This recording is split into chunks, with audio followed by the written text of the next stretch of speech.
diberi pakan daun randu ini, kambing bisa berbahaya, khususnya untuk kambing bunting ya. Kambing bunting itu menurut teman-teman yang lain itu kebiasaannya katanya kalau habis makan daun randu seperti ini pasti keguguran.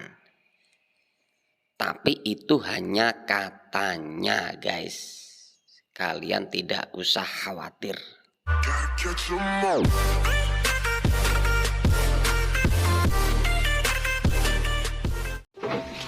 Halo guys, assalamualaikum warahmatullahi wabarakatuh. Jumpa kembali dengan channel ini guys. Kali ini akan saya berikan penjelasan tentang bagaimana pakan yang selama ini menghantui para pemula takut untuk menggunakan pakan ini guys. Di sini akan saya jelaskan bahaya atau tidak sih makanan pakan untuk kambing betina ya. Teman-teman, buat kalian yang baru bergabung dengan channel ini, silahkan bantu subscribe, like, comment, and share, tekan tombol loncengnya agar teman-teman bisa dapat informasi terbaru dari setiap saya upload video. Di halaman kolom komentar di beberapa video yang saya upload, yang saya unggah, sering bertanya, Mas Indra, bagaimana andaikan daun randu atau daun kapuk atau daun kapas itu diberikan pakan untuk kambing betina, khususnya kambing bunting. Mas Indra, gimana? Nah, di sini akan saya jawab ya, sedikit menjawab dari keraguan teman-teman dan pertanyaan teman-teman yang selama ini belum pernah saya jawab. Nanti akan saya jawab, ikuti terus videonya sampai selesai ya. Jadi teman-teman, untuk bahayanya atau tidak sebuah pakan itu tergantung dari kebiasaan peternakan itu sendiri. Kalau kambingnya itu sudah terbiasa dengan pakan-pakan seperti ini, daun randu seperti ini, maka kambing itu tidak mengalami gangguan pada janin, terutama janin yang sedang dikandung oleh induk. Seperti kambing ini guys. Ini sepertinya hamil muda, tapi karena emang sudah terbiasa dengan pakan-pakan daun randu seperti ini, maka itu tidak apa-apa. Nah, kok ada kejadian dari teman-teman yang lain ya, teman-teman yang lain ada yang menggunakan pakan daun randu ya, itu kok kambingnya keguguran ya, bunting tapi keguguran, atau lahir prematur setelah makan daun randu, maka kalian akan tahu jawabannya, asal nontonnya jangan di skip, karena di situ akan saya jelaskan. Ada beberapa kasus kambing yang beranak atau lahir dini atau lahir prematur, beranak prematur ya. Itu pertama, satu, yang pertama adalah karena tidak terbiasa dengan pakan daun randu. Nah ya, karena tidak terbiasa dengan pakan daun randu, itu yang pertama. Maka kambing yang sedang bunting biasanya keguguran. Itu yang pertama. Kemudian ada juga teman-teman yang sudah hamil tua, tiba-tiba diberi pakan daun randu, kambingnya keguguran atau brojol dini ya, beranak prematur. Itu kenapa Mas Indra? Yang kedua itu adalah karena terus-menerus diberikan pakan daun randu melebihi dari 7 hari atau 3 hari lebih ya guys. Jadi seperti itu. Nah, daun randu sendiri sebenarnya tidak untuk konsumsi jangka panjang. Mungkin dari kandungan daun randu sendiri, pemahaman kita sebagai peternak mungkin karena licin, daun randu ada kandungan selendir, sehingganya akan membuat dingin janin. Begitu teman-teman. Jadi buat kalian Kalau hanya 1-2 kali dalam pemberian daun randu dalam 1 minggu itu insya Allah masih tahap aman.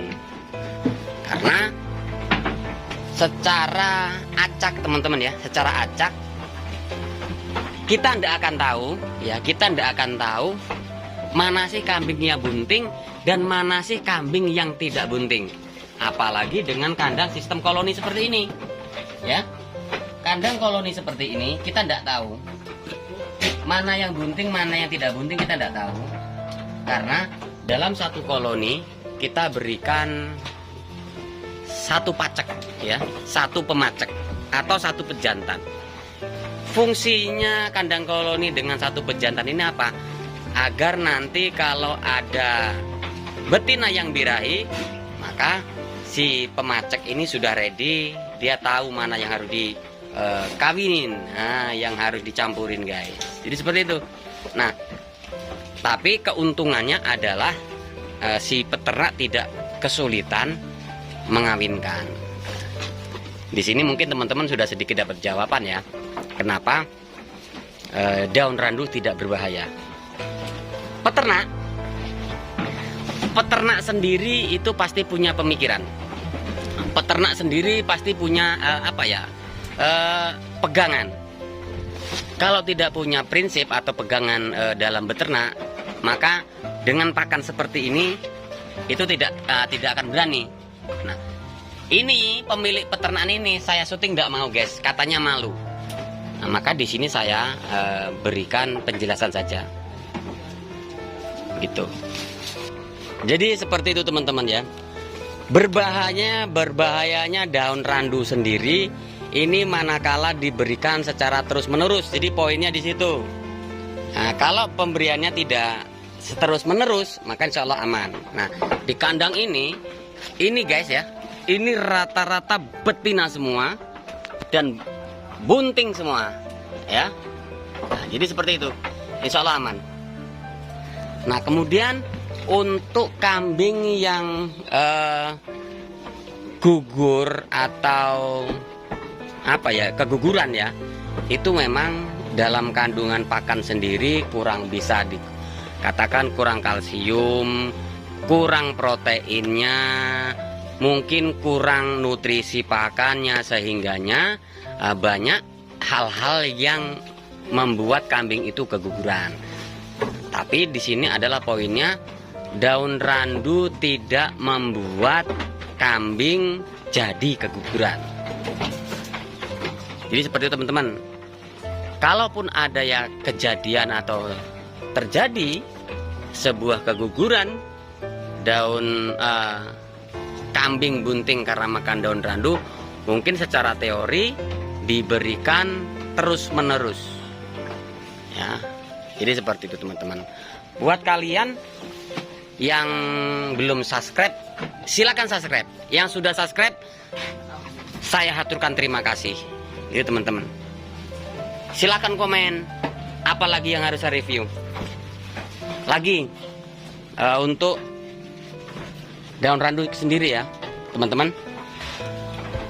Setiap pemberian daun randu ini emang dianjurkan tidak full teman-teman ya, tidak full, tapi tetap ada campurannya rumput. Nah, baik itu rumput odot ataupun rumput lapangan ataupun rumput seadanya. Nah, ini tetap diberikan. Tujuannya apa? Tujuannya agar tidak terhitung pemberian pakan secara full daun randu. Nah gitu guys. Jadi seperti itu pembahasannya. Jadi buat kalian yang jadi peternak tapi masih takut atau trauma dengan kabar miring bahwa daun randu diberikan kepada kambing yang bunting itu gogrok atau keguguran atau beranak dini, itu hanya karena secara terus menerus atau tanpa ada pakan campuran. Tapi kalau diberikan dengan pakan seperti ini insya Allah aman teman-teman ya. Jadi dicampur dengan pakan-pakan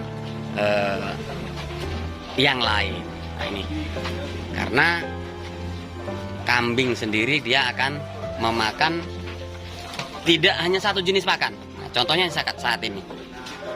Ini ya, seperti ini ya. Dia batang randunya itu, rantingnya dimakan sampai apa ya? Rumput apa namanya nih? Kulitnya sampai habis. Tuh, seperti itu. Nah, seperti ini nih. Kita buka nih kulitnya nih. Nah, ini kita buka. Ini kambing senang bener tuh. Kambing senang sekali itu kulit randunya itu. Kulit batang randunya ya. Nah, kenapa ini kok tidak bahaya? Secara logika emang sudah ditopang dengan pakan lain, pakan yang bukan sejenisnya. Nah, rerumputan seperti ini. Jadi tidak bahaya. Gitu. Ya, yang bahaya itu manakala diberikan pakan secara full mutlak hanya daun randu. Nah, gitu teman-teman. Ya, semoga bisa dipahami yang sedikit ini. Tujuannya share video ini adalah pemberian pemahaman buat teman-teman agar tidak takut untuk memberikan pakan daun randu.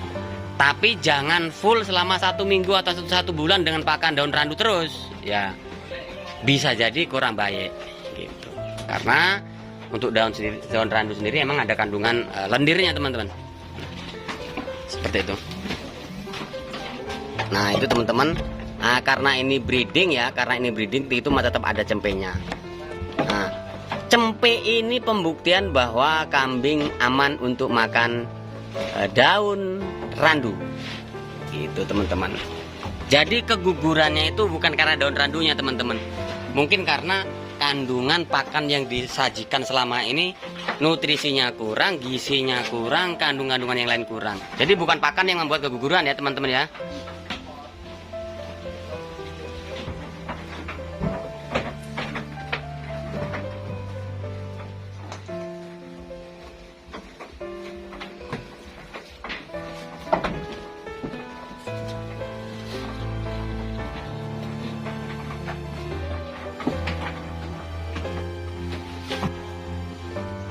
Jadi seperti itu teman-teman ya pemahamannya.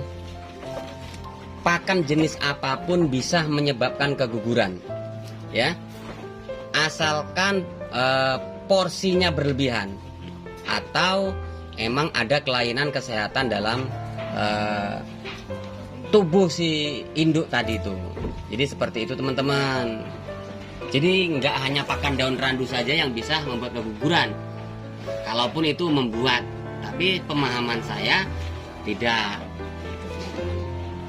Nah, ini habis kawin guys ya. Ini sudah mulai mulus, badannya sudah mulai mulus. Ini secara teori peternakan orang tidak akan berani kalau daun randu sendiri bisa membuat keguguran. Tapi insya Allah di sini aman guys. Itu guys.